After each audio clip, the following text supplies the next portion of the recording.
Tita Ludi. Matapos na ang obserbasyon sa akin, lumabas na ako ay isang normal child. Kaya lumipat na ako kila Mama at Papa. Lumaki akong kasama sila Kuya Edward at Gerard. At paminsan, ako ang tumatayong bodyguard sa kanila. Hoy! Ikaw talaga, laki-laki mo na pinapatulan mo pa yung bata. Ha? Sige na, umuwi ka na sa inyo. O kayo, ano tinatayo-tayo nyo dyan? Uwi! Ikaw naman, anak. Bakit ka ba nakikipag-away? Ha? Eh kasi po, tinutukso po nila si Dico. Sinasabihan po nila siyang abnormal. Pabayaan mo na, anak. Sige na, kunin mo na yung tsinelas mo. Tama na. Oh, ano naman nangyari sa'yo? Ano to? Saan mo nakuha? Halika nga kayo, halika kayo.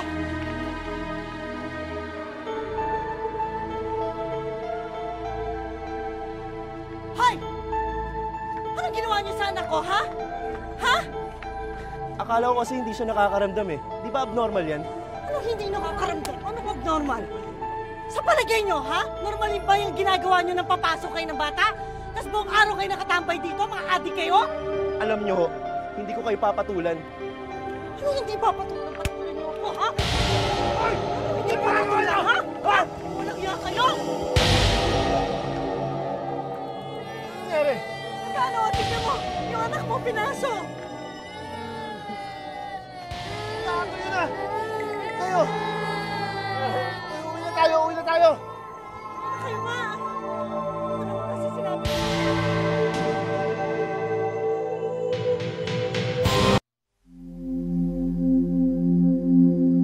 Laking tuwa ni Gerardo at Thelma nang isilang ang pangatlo nilang anak. Hindi tulad ni Edward at Gerard, normal ang pag-iisip ni Gertie. Sa paglaki ng magkakapatid, ang bunsong si Gertie ang tumayong tagapagtanggol ng kanyang mga kuya dahil madalas sa tinutukso ang mga ito. Hindi ito naging madali para kay Gertie dahil bukod sa madalas siyang mapaaway, sa mura niyang edad, pakiramdam niya napakalaki agad ng kanyang responsibilidad. Dico, akin na yan! Meron ka namang sayo eh! Mas maganda to eh! Sige na! Akin na! Sige na! Akin na to! Akin na! Akin na yan! Gertie? Akin na! Ano ba yan? Hoy! Tama na yan. Ano ka ba, anak? Para lapis lang, hindi mo pa ibigay eh. Eh, pwede na naman pong gamitin pagkatapos ko eh. Anak, di ba sabi ko sa'yo, lagi mo unahin ang kuya mo at saka ang Dico? Alam mo naman ang kalagayan nila, di ba? Halika na nga.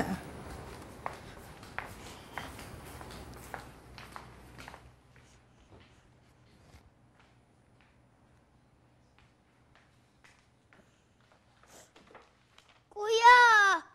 Huwag yan buko! Kuya, sige na naman! Kuya, huwag yan buko!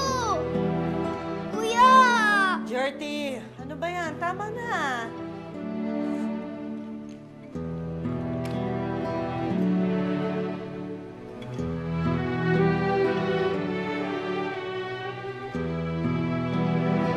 Uy, sali naman ako dyan! Tara na nga, uwi na tayo. Bakit kayo uwi?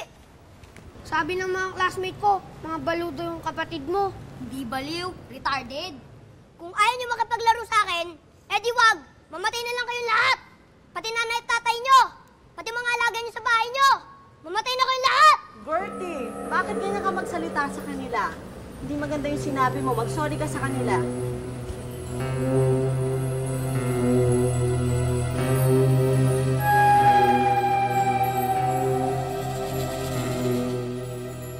Ano ba? Akin to eh! Akin to! Ano ba? Akin to!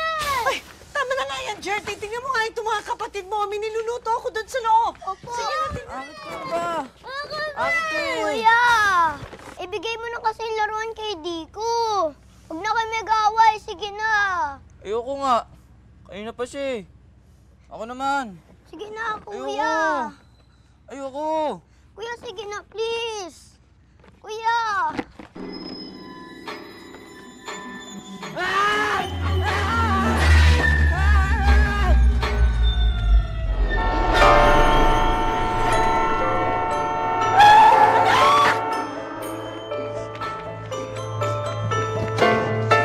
Ano ba?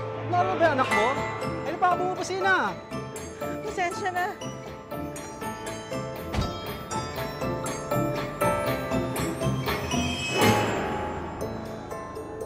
Ikaw naman kasi, kung hindi mo inaway-away ang kuya mo, di sana hindi tumakbo yan. Tingnan mo tuloy yung nangyari. Ako naman anak, sabi ko naman sa'yo, lagi mong iisipin ang kondisyon ng mga kapatid mo. Eh, lagi ko naman po silang iniisip eh. Lagi ko rin po silang inuuna. Pero ako naman po lagi ang may mali. Ako rin po lagi ang may kasalanan. Jati? Pumasok Telma, naman anong kayo. nangyari? Yung anak mo, muntik na nasagasaan. Ha? O, pumasok na kayo. Pasok na, Pasok na. Pasok na.